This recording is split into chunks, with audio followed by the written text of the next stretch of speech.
Monsieur le président, monsieur le ministre, madame la présidente de la commission des lois, monsieur le rapporteur, mes chers collègues, le Conseil économique, social et environnemental, auquel la Constitution consacre son titre XI, est analysé classiquement comme la troisième assemblée constitutionnelle aux côtés de l'Assemblée nationale et du Sénat. Son rôle consultatif présente la spécificité et, à la différence du Conseil d'État et des organismes administratifs, de fournir une consultation à la fois technique et d'opinion. Cependant, l'activité du CESE est fluctuante et 80% de ses avis relèvent de l'autosaisine. Cela nous interroge au regard de son rôle visant à éclairer par des avis, des rapports et des études les choix économiques, sociaux et environnementaux du gouvernement et du Parlement. La loi organique du 28 juin 2010 relative au CESE, qui a apporté des modifications substantielles à cette institution, n'a malheureusement pas permis de conforter la place du CESE au sein de nos institutions. C'est pourquoi le projet de loi organique que nous examinons aujourd'hui est absolument nécessaire pour permettre au CESE de surmonter les difficultés qui sont des freins à son utilité et à sa légitimité, et d'en faire également un carrefour de la consultation citoyenne. Cette assemblée consultative doit en effet pleinement contribuer au juste équilibre entre démocratie participative et démocratie représentative. Cette évolution, attendue par nos concitoyens, est essentielle au bon fonctionnement du dialogue avec les Français et à l'exercice de la proximité qui nourrit nos politiques publiques. Notre groupe a d'ailleurs eu l'occasion de le rappeler à plusieurs reprises.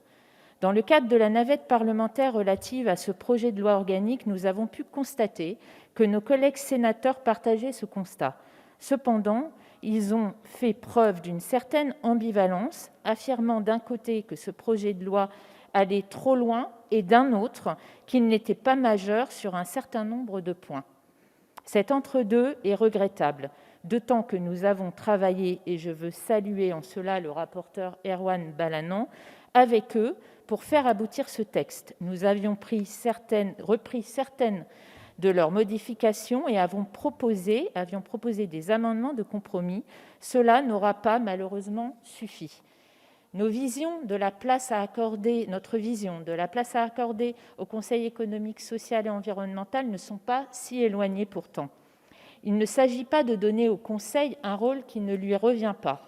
Il s'agit de donner un sens à son action, de lui redonner de la légitimité, de lui permettre d'être réinvesti par nos concitoyens. C'est tout le sens de l'abaissement à 16 ans de l'âge requis pour être pétitionnaire, qui avait été proposé par notre rapporteur, ainsi que de l'abaissement à 150 000 pétitionnaires pour sa saisine. C'est également le sens de la dématérialisation des procédures. Dans le même esprit, nous avions bien avancé sur la composition du CESE.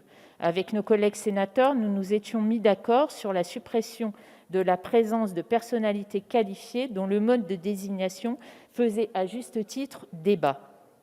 De la même manière, le Sénat avait fait des apports que nous soutenions sur le volet déontologique notamment. Bref, nous avancions vers un CESE nouveau, plus accessible, plus légitime, plus transparent, plus pertinent et plus utile également. Chers collègues, ce projet de loi organique a pour unique ambition de rendre au CESE la place qu'il mérite et de renforcer notre démocratie participative. Nous pourrons redonner du sens au pacte citoyen en permettant aux Français de se réapproprier les outils qui leur appartiennent, en associant pleinement la société civile organisée à l'élaboration de nos politiques publiques et en donnant également un vrai cadre à la consultation citoyenne.